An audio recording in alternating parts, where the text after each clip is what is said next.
The King and Queen of Sweden preside over the presentation of royal orders in Stockholm. King Felipe VI of Spain visits the Republic of El Salvador. Emperor Naruhito and Empress Masako of Japan attend a ceremony in Tokyo. And the Royal Hashemite Court releases new portraits of Princess Rajwa Al Hussein of Jordan. All this and much more coming up next on your Royal Daily News. Good afternoon, everyone, and happy Saturday. If you're new to my channel, my name is Alexandra, and welcome to your Royal Daily News for June 1st, 2024. On the occasion of the first wedding anniversary of their Royal Highnesses, Crown Prince Al Hussein bin Abdullah II and Princess Rajwa Al Hussein of Jordan, the Royal Hashemite Court released two new portraits of Her Royal Highness, Princess Rajwa Al Hussein of Jordan. The princess, who is expecting her first child this summer, married the Crown Prince of Jordan on June 1st, 2023 in the gazebo at the Khan Palace in Amman. The wedding was followed by a lavish reception at Al Husseiniya Palace.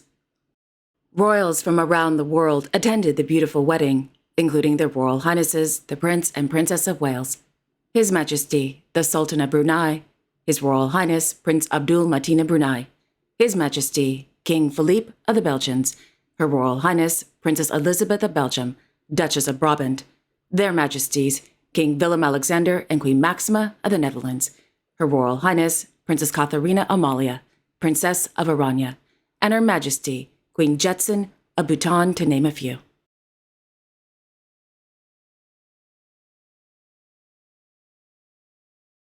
Meanwhile, His Royal Highness, Crown Prince Al Hussein bin Abdullah II of Jordan, attended the opening of the second edition of the Tawassul Forum held at the King Hussein Business Park in Amman.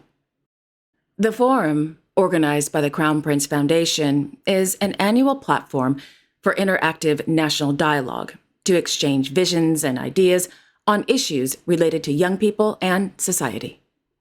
According to the Royal Hashemite Court, over 800 officials, representatives from the private sector, and youth activists attended the forum's sessions, as well as thousands of viewers who attended remotely from the Foundation's offices in the governorates. The forum included 11 interactive sessions with the participation of 60 officials and experts, which covered future opportunities in the labor market, meeting job demand through education, enhancing sports achievements, supporting social development, promoting investment, enhancing communication between the state and citizens, promoting freedom of expression, political modernization, and partisan engagement. The Royal Court also noted that during a session on, quote, how education output can meet labor market demand, the Crown Prince called for continuing to modernize and develop curricula to keep up with global developments in education. The Crown Prince said that the Education Ministry, as well as various educational institutions, should build the capacities of teachers and provide a suitable academic environment that offers career guidance to students, stressing the importance of encouraging students to embark on entrepreneurial experiences after gaining the necessary skills through training and education. End quote.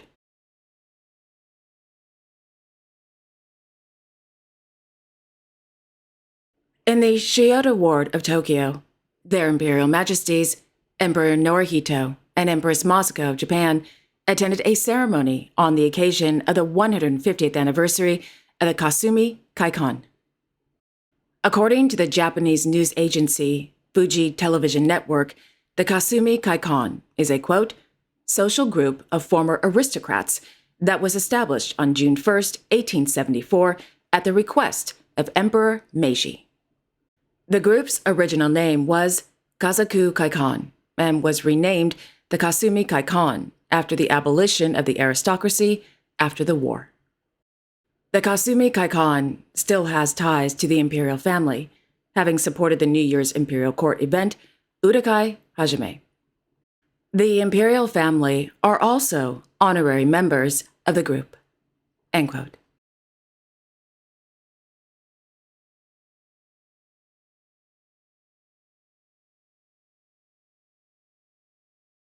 On Friday, His Majesty, King Felipe VI of Spain, accompanied by the State Secretary for Latin America, the Caribbean, and Spanish in the world, Ms. Susana Zumelzo, arrived in San Salvador to attend the inauguration of the President-elect of the Republic of El Salvador, Nayib Bukele.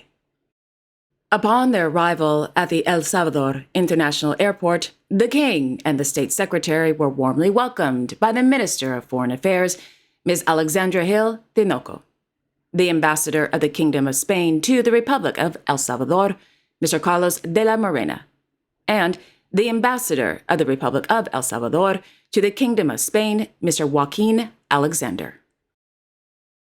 Thereafter, the King and the State Secretary arrived at the Presidential Tower in San Salvador, where they held a meeting with President-elect Bukele.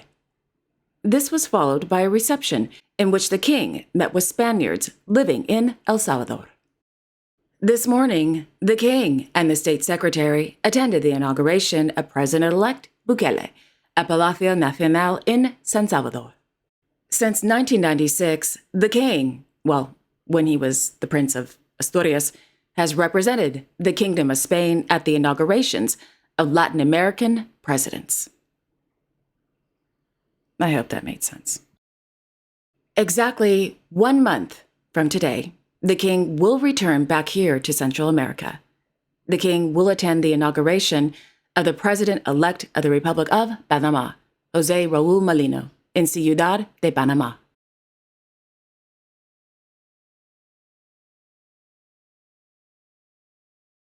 On Friday, His Serene Highness, Prince Albert II of Monaco, presided over the inauguration of the exhibition entitled Alberto I, Príncipe de la Prehistoria, at the Centro de Arte Rupestre de Puente Viejo, in Cantabria, Spain. Curated in collaboration with the CARC, the Palais Princier de Monaco Archives, and the Museum of Prehistoric Anthropology of Monaco, the exhibition is, quote, dedicated to Prince Albert I and his sponsorships of excavations and scientific studies of the main caves with Upper Paleolithic paintings in the region between 1889 and 1922, end quote. After viewing the exhibition, the Sovereign Prince unveiled a commemorative plaque and signed the Book of Honor. The Sovereign Prince also witnessed the signing of an agreement between the Museum of Prehistoric Anthropology of Monaco and the government of Cantabria. The agreement promotes scientific and cultural cooperation in the field of prehistory. Unfortunately, the Sovereign Prince's visit was cut short due to, quote, an emergency in his agenda, end quote.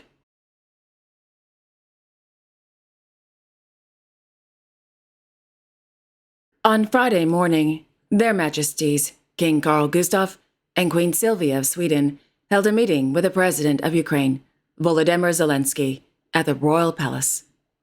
President Zelensky was visiting Stockholm to participate in the Nordic Ukrainian Summit hosted by the Prime Minister of the Kingdom of Sweden.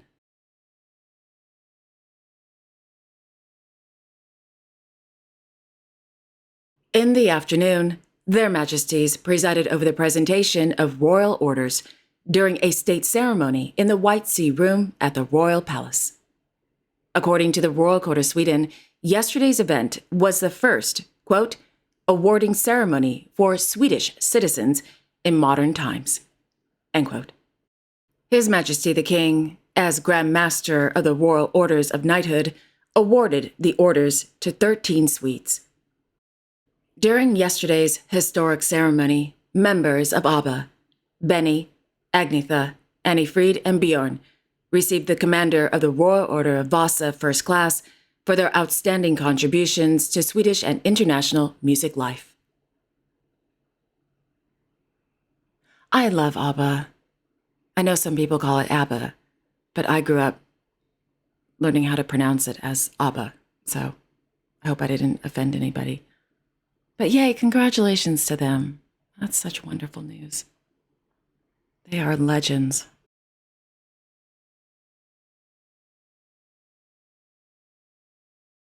In Loreto, Her Highness Infanta Maria Francisca de Braganza and her husband, Mr. Eduardo de Souza Arijo Martins, the Duke and Duchess of Coimbra, participated in the conference entitled What is the Future for the Family?, held at the Centro Pastoral Irma Lucia. The conference, organized by the Puertas de Coimbra Pastoral Unit, reflected on the, quote, importance of Christian family values, end quote.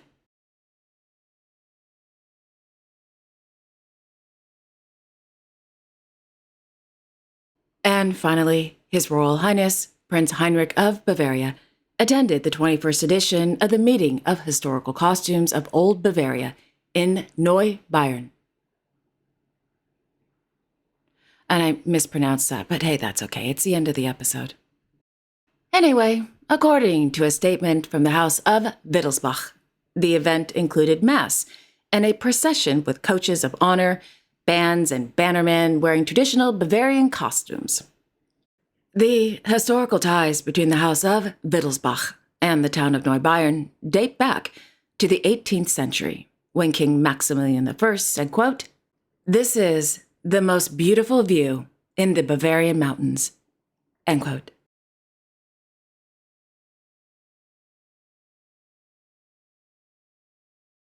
And there you have it. Thank you all so much for joining me this afternoon. I really do appreciate it. Thank you. I will be back tomorrow on Sunday, June 2nd, with all the latest royal news and events. Until then, I sincerely wish each and every one of you a wonderful weekend. And don't forget to like, share, and subscribe, comment below, and click on the notification bell so you won't miss a new episode. Have a wonderful weekend, everyone, and I will see you all tomorrow. Take care.